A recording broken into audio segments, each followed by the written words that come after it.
Em Kiev é meio-dia. Você está assistindo ao Nosso Tempo e o mais importante até este momento, quem vai contar sou eu, Natália. Tá ressonando. As tropas russas lançaram um ataque maciço contra a Zaporíjia na noite passada.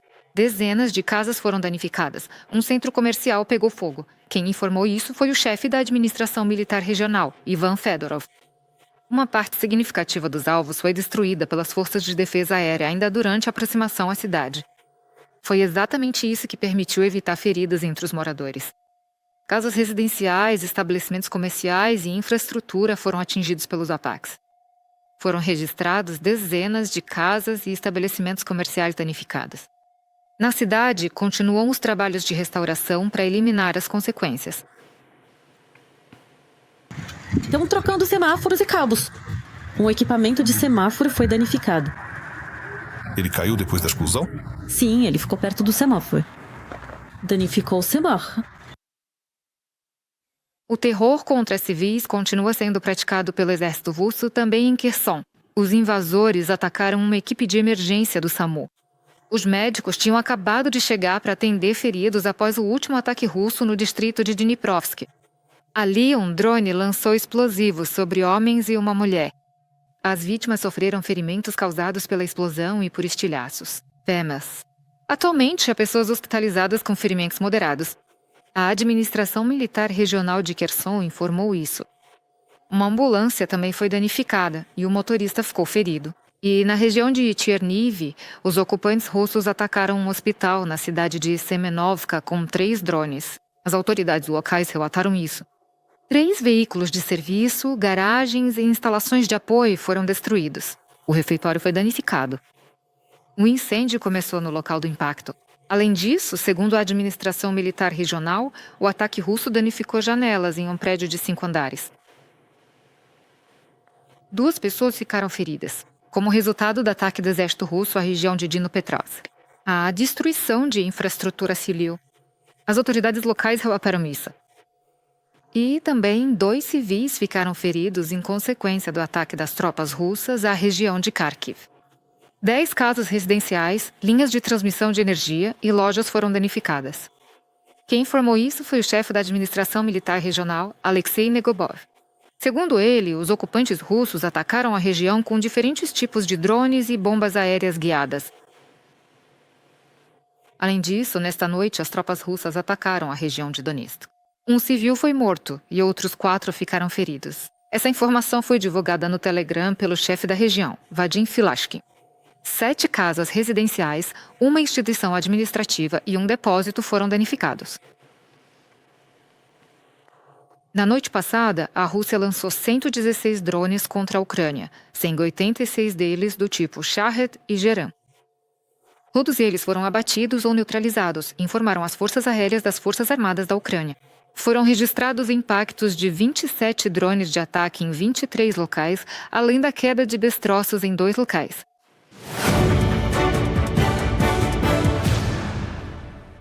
Na Suíça, foi declarado luto de 5 dias pelas vítimas do incêndio em um bar na estação de esqui de Crans-Montana. O incidente aconteceu na noite de Ano Novo. Durante a celebração, pelo menos 40 pessoas morreram e 115 ficaram feridas. O número exato de vítimas será determinado após a perícia de DNA. Na véspera, foi realizado um serviço memorial no local da tragédia. As pessoas depositavam flores e acendiam velas em memória das vítimas. O presidente da Suíça, Guy Parmelin, chamou a catástrofe de uma das piores tragédias que...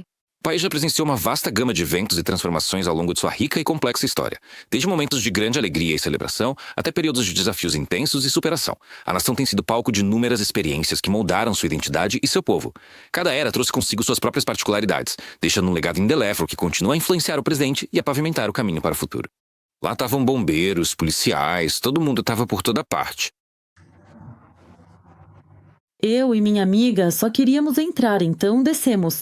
Eu vi meu amigo e então vimos o fogo e subimos imediatamente. Eu segurei a mão da minha amiga, mas depois subi a escada e soltei.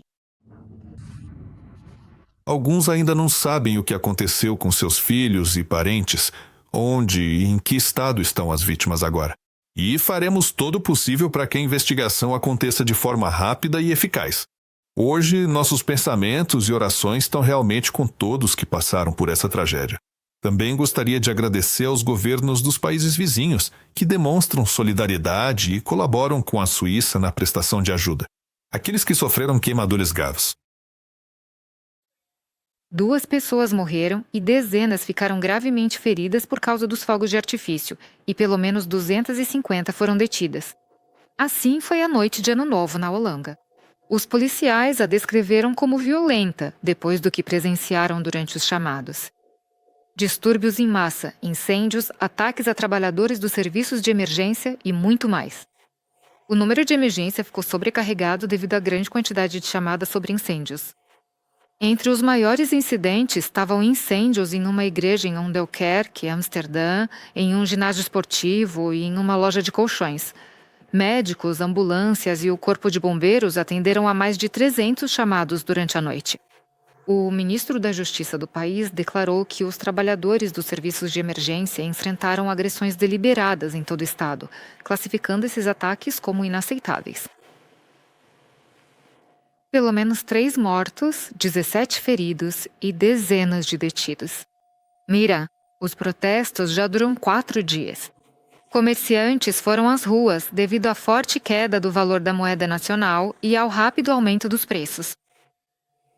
Estudantes universitários, vendedores de bazar e donos de lojas também se juntaram aos protestos. Segundo informações da Reuters, houve confrontos com a polícia em várias províncias do país. As manifestações atuais se tornaram as maiores do país nos últimos 3 anos.